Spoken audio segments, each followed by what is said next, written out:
El viento del norte no sopla, ruge, ruge como una bestia antigua buscando a quienes aún recuerdan su nombre. En las tierras donde el sol apenas roza el horizonte y la noche dura lo que dura un invierno entero, nacieron clanes marcados no por la sangre, sino por la tempestad.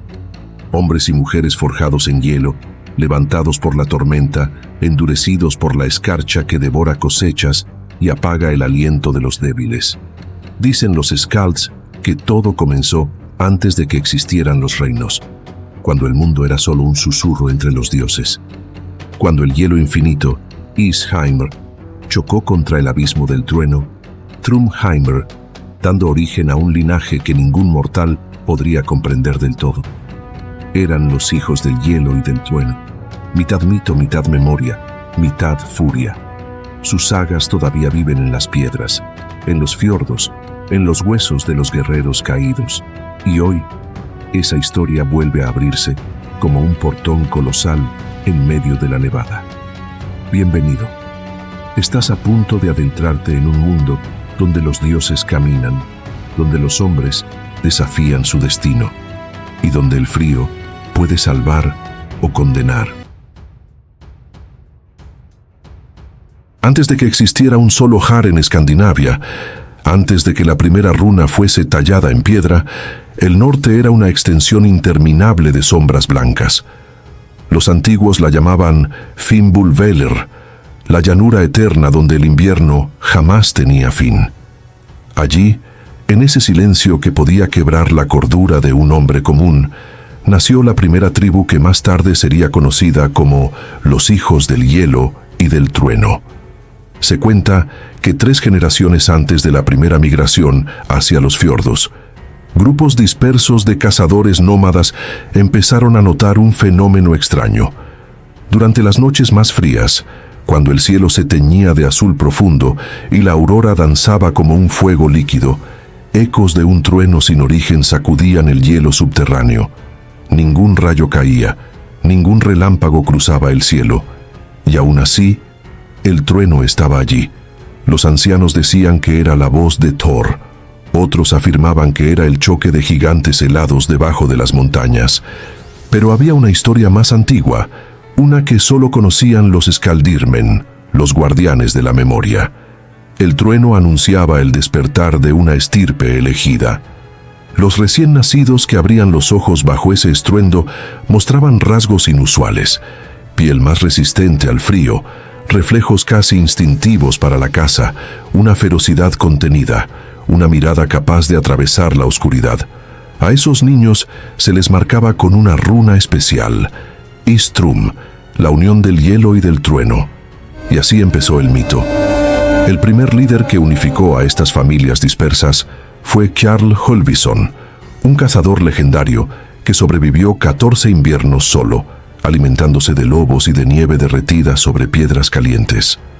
Cuando regresó a su tribu, su barba estaba endurecida como hierro y su piel parecía tener las venas del hielo mismo. Jarl comprendió que los hijos del hielo y del trueno no podían vivir como nómadas eternamente. El invierno reclamaba vidas sin descanso. Decidió entonces asentar el primer campamento permanente en las laderas del monte Svidr, el que arde por dentro, un volcán dormido que, según los Skalds, había sido sofocado por los dioses para equilibrar el hielo infinito del norte. Construyeron sus viviendas con huesos de mamut, pieles de alce y capas de nieve compactada. Encendían hogueras gigantes alrededor del campamento, no solo para calentarse, sino para llamar la atención de las bestias espirituales que vagaban por la tundra. Lobos blancos, cuervos enormes y un tipo de oso cuyo pelaje parecía absorber la luz. Jarl decía, nadie sobrevive en el norte sin pactar con él. Y así fue como la tribu creció.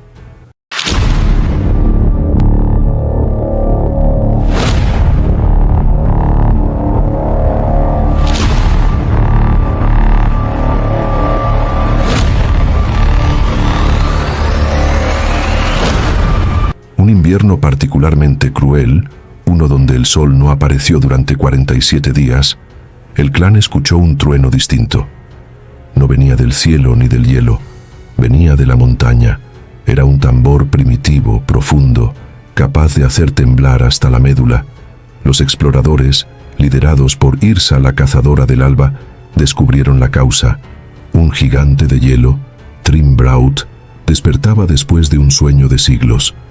Los gigantes no eran criaturas meramente mitológicas para aquella gente. Eran parte del paisaje, dormidos en montañas, atrapados en glaciares, enterrados en fiordos congelados. Y cuando uno despertaba, el mundo cambiaba. Trimbraut era inmenso como un torreón, con un torso tallado en hielo cristalino y una barba de nieve que caía como cascada. Cada uno de sus pasos abría grietas que tragaban árboles enteros. La tribu entró en pánico, pero Jarl no. Jarl ordenó que se preparara un círculo ritual, aferró su hacha, Frost Shard, y se adentró solo hacia el gigante. No buscaba matar, buscaba pactar, porque los hijos del hielo y del trueno no nacieron para huir, nacieron para negociar con aquello que otros no podían ni mirar sin caer muertos de terror. El encuentro se convirtió en leyenda. Jarl golpeó el suelo con su hacha. El gigante bajó la cabeza, curioso ante la valentía de un hombre tan diminuto. Jarl pronunció: «Somos del hielo, pero también del trueno. Tu fuerza es la nuestra. No venimos a desafiarte, venimos a sobrevivir contigo». Y el gigante respondió golpeando el suelo con su puño, produciendo una onda que casi los tumbó a todos. Pero no atacó. Simplemente se volvió y regresó a su sueño. Aquel día nació el concepto que guiaría a los hijos por generaciones. No dominamos la naturaleza, la respetamos o morimos con ella. Décadas después, un fenómeno extraño ocurrió. El sol se volvió rojo durante 3 días. Los ancianos lo llamaron Sol Blood, el sol de sangre, una señal de guerra, caos o intervención divina. La noche siguiente, Jarl murió sin batalla ni enfermedad. Simplemente dejó de respirar en un silencio absoluto. Muchos dijeron que el gigante había reclamado su parte del pacto. La tribu entró en crisis.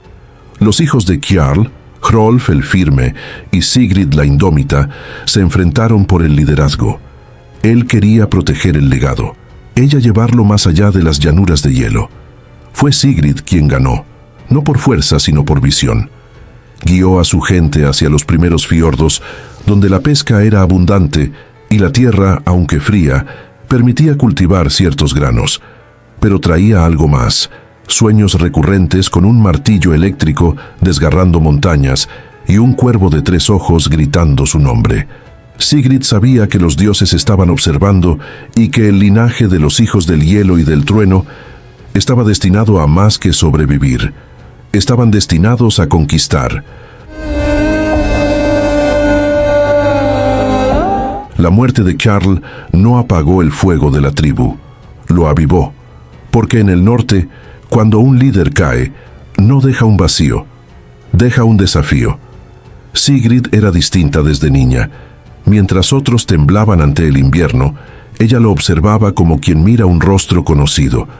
Mientras los jóvenes aprendían a cazar renos, ella se enfrentaba sola a lobos grises, no por necesidad, sino por voluntad. Pero lo que realmente la diferenciaba era su conexión con las tormentas. Cuando los rayos caían en la distancia, los miembros de la tribu se refugiaban en sus chozas, pero Sigrid salía, levantaba los brazos y respiraba profundamente, como si absorbiera la electricidad misma. Decían que su sangre llevaba la chispa del trueno, que el martillo de Thor había rozado su espíritu antes de nacer. Así que cuando los clanes discutieron quién debía liderarlos, tras la muerte de Jarl, ella enfrentó la asamblea sin temblar. «Mi padre pactó con el hielo», dijo. «Yo pactaré con los dioses del trueno». Sus palabras no pedían confianza, la imponían. Y así fue elegida la primera líder mujer del clan, algo nunca antes visto, pero aceptado porque el norte no seguía reglas humanas. Seguía reglas de supervivencia. Los hijos del hielo y del trueno abandonaron la vasta llanura helada donde tantos nacieron y murieron. El camino hacia los fiordos fue una odisea. 4 lunas, 3 tormentas, 2 ataques de osos fantasma y un encuentro que cambiaría la historia del linaje para siempre. La tercera noche, mientras atravesaban un bosque petrificado donde los árboles estaban tan congelados que sonaban como campanas al romperse, Sigrid encontró una figura encorvada, cubierta de escarcha. No era humana, pero tampoco era bestia. Se llamaba Hrimulf, un Better de hielo, un espíritu antiguo, mitad sabio, mitad condenado, que vagaba desde el inicio del tiempo. Su voz crujía como hielo fracturándose.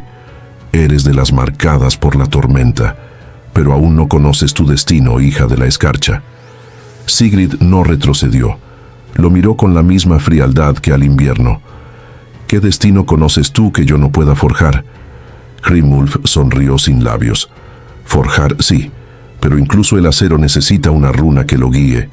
Fue entonces cuando le entregó un fragmento de hielo negro, pulido como obsidiana, que no se derretía en la mano. Era una pieza del corazón de Ginnung, la materia primigenia del caos previo al cosmos. Cuando llegue el trueno, dijo, sabrás qué hacer, y desapareció entre la bruma. Sigrid guardó el fragmento sin comprender del todo su significado, pero su intuición, siempre aguda, le gritaba que aquel trozo de hielo era más antiguo que los mismos dioses. Tras semanas de viaje, alcanzaron el primer gran fiordo, un valle estrecho donde montañas negras se alzaban como colmillos y el mar golpeaba con furia constante. Aquello era vida, agua, peces, rocas para tallar, madera en las laderas. Un territorio duro, sí, pero generoso comparado con la tundra infinita del norte. Pero no estaban solos. Las tierras pertenecían a los Fjellborn, un clan montañés conocido por su ferocidad y sus emboscadas inesperadas. No eran gigantes ni bestias, sino humanos endurecidos por la roca y el viento. Guerreros rápidos, escaladores natos, maestros del arco corto y del hacha ligera. El encuentro fue inevitable. Cuando los hijos del hielo y del trueno instalaron sus primeras tiendas, los Fjellborn descendieron como aves de rapiña desde los riscos. Los gritos resonaron. Fuera de nuestras tierras. Regresen al hielo del que vienen. Pero Sigrid avanzó sola, desarmada, hasta quedar frente al líder montañés, Jarn Ketil, un hombre enorme de torso desnudo que parecía tallado en granito. Su gente contuvo el aliento. Ketil la observó sorprendido por su audacia. «Eres valiente para alguien que busca robar tierra ajena», gruñó. Sigrid respondió: «El norte no pertenece a nadie, solo a quienes sobreviven en él». Un murmullo recorrió la montaña. Sigrid continuó: «Pero no. Venimos a tomar. Venimos a unir. Tus montañas y nuestros inviernos pueden coexistir. Tú guardas las alturas. Nosotros guardamos el hielo. Podemos compartir este fiordo, o podemos teñirlo de sangre». La tensión era como una cuerda a punto de romperse. El viento parecía aguardar. Ketil levantó su hacha, señaló el cielo y dijo: «¿Quieres estar aquí? Gánatelo. Reto de Jarl contra Jarl». Los hijos jamás habían tenido un Jarl, pero Sigrid respondió sin dudar: «Acepto». Esa noche, bajo un cielo cargado de nubes que prometían tormenta, Sigrid y Ketil se enfrentaron en una plataforma natural junto al fiordo. El combate fue brutal y hermoso. Él era fuerza pura, ella velocidad y electricidad. Cada golpe de Ketil hacía vibrar la roca. Cada movimiento de Sigrid dejaba una estela de escarcha. Pero Ketil la sorprendió, la alzó por la cintura y la arrojó contra una roca. La sangre cayó sobre la nieve. Levantó el hacha para el golpe final. Entonces ocurrió. Un trueno sin rayos sacudió el fiordo. El fragmento de hielo negro vibró en el cinturón de Sigrid. El aire se volvió denso. El cielo rugió. Sigrid sintió una energía antigua entrar en su cuerpo. Sus ojos se volvieron blancos. «No busco tu muerte, pero tampoco retrocederé», dijo con una voz que no parecía humana. Golpeó el suelo con su puño y una onda de escarcha congeló la roca por un instante. Ketil cayó de rodillas. Cuando ella lo tomó por la garganta, no fue para matarlo, sino para obligarlo a elegir. ¿Convivimos o morimos?, susurró. Ketil bajó la mirada. Convivimos. Así nació la alianza. Así nació el concepto de Jarl. Así comenzó el orden que siglos después daría forma al mundo vikingo. Las tribus sellaron su unión tallando en piedra un rayo atravesando una montaña. Con el pacto, los hijos aprendieron a construir refugios de madera, a pescar en aguas profundas, a crear embarcaciones rudimentarias y a luchar en terrenos altos. A cambio, los Fjelborn aprendieron a resistir el invierno, a leer la nieve y a seguir rastros invisibles en la tundra. Fue el primer intercambio cultural del norte. Sigrid convocó un consejo. Ya no eran una tribu nómada, ya no eran un grupo perdido entre glaciares. Tenían territorio, aliados, capacidad de guerra, identidad. Era hora de organizar el poder. Sigrid instituyó 3 figuras: Jarl del Hielo, guardián de las rutas del norte, encargado de la caza, exploración y expansión; Jarl del Trueno, líder militar y estratega, protector del fiordo y de la futura flota; Jarl de la Roca, representante de los montañeses, encargado de las defensas y la ingeniería en altura. Ella sería la Alta Jarla, un título inexistente hasta entonces. Los Fjelborn aceptaron su liderazgo, reconociendo que ningún hombre, por fuerte que fuera, podía igualar la mezcla de visión, poder físico y conexión espiritual de Sigrid. Las cosas parecían estabilizarse, pero el norte nunca permite demasiada paz. Una tarde de otoño, mientras los Jarlar deliberaban sobre nuevas tierras, una bandada de cuervos oscuros cruzó el cielo formando un círculo perfecto sobre el fiordo. Todos se quedaron inmóviles. Los cuervos giraban sin descanso, giraban y giraban, como un ojo divino que los observaba. Sigrid sintió el hielo negro en su cintura arder. Un trueno estalló sin una sola nube en el cielo. Los cuervos se dispersaron, y en la nieve quedó marcado un símbolo que nadie había trazado.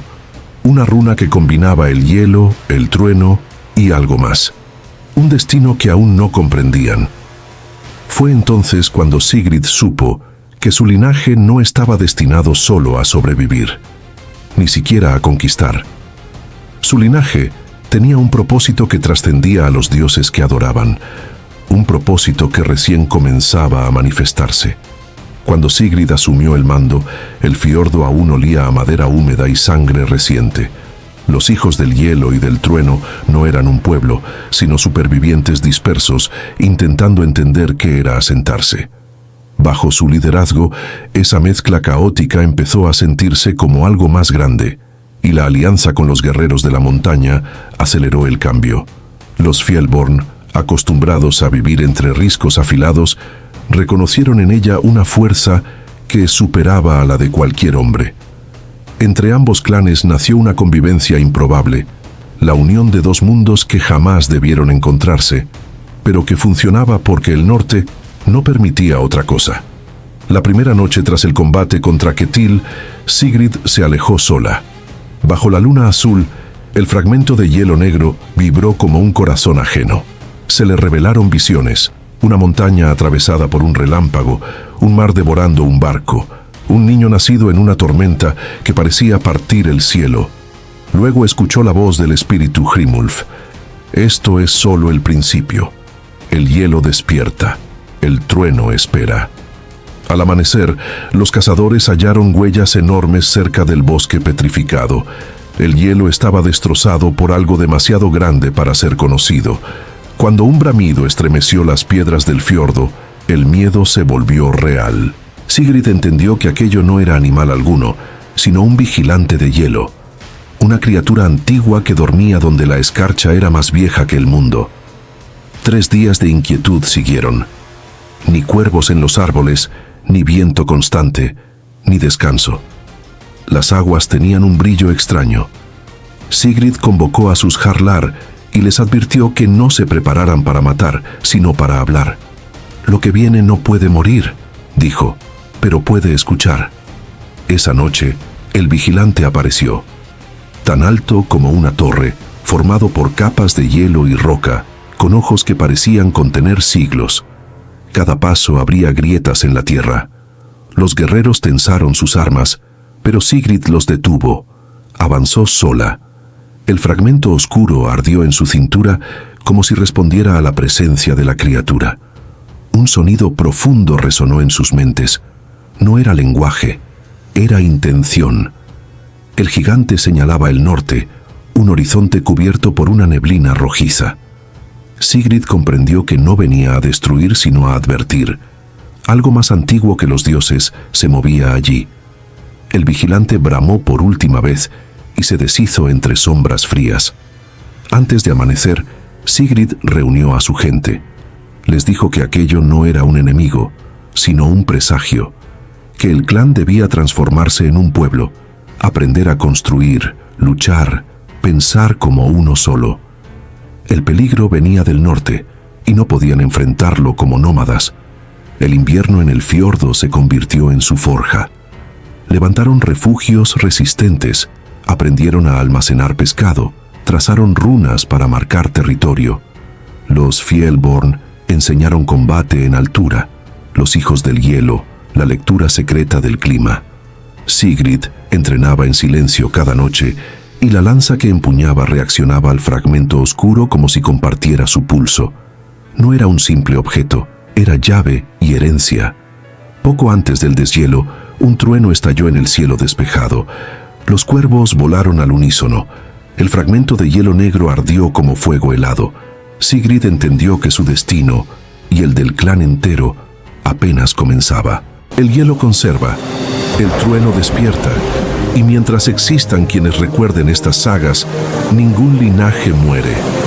Los hijos del hielo y del trueno viven en cada palabra pronunciada junto al fuego, en cada mirada que desafía la noche, en cada respiración que se niega a ceder ante la adversidad. Ellos permanecen en el eco de las montañas, en la memoria de los fiordos, en la marca invisible que dejan los pasos de quienes caminan sin miedo hacia lo desconocido. Porque un linaje no desaparece cuando su sangre se extingue, sino cuando su historia es olvidada. Y estas historias, nacidas de escarcha y tormenta, no conocen la muerte. No se apagan, no se rinden. Las sagas del norte continúan viviendo, creciendo, mutando. Porque las historias no se extinguen, se transforman en quienes las escuchan.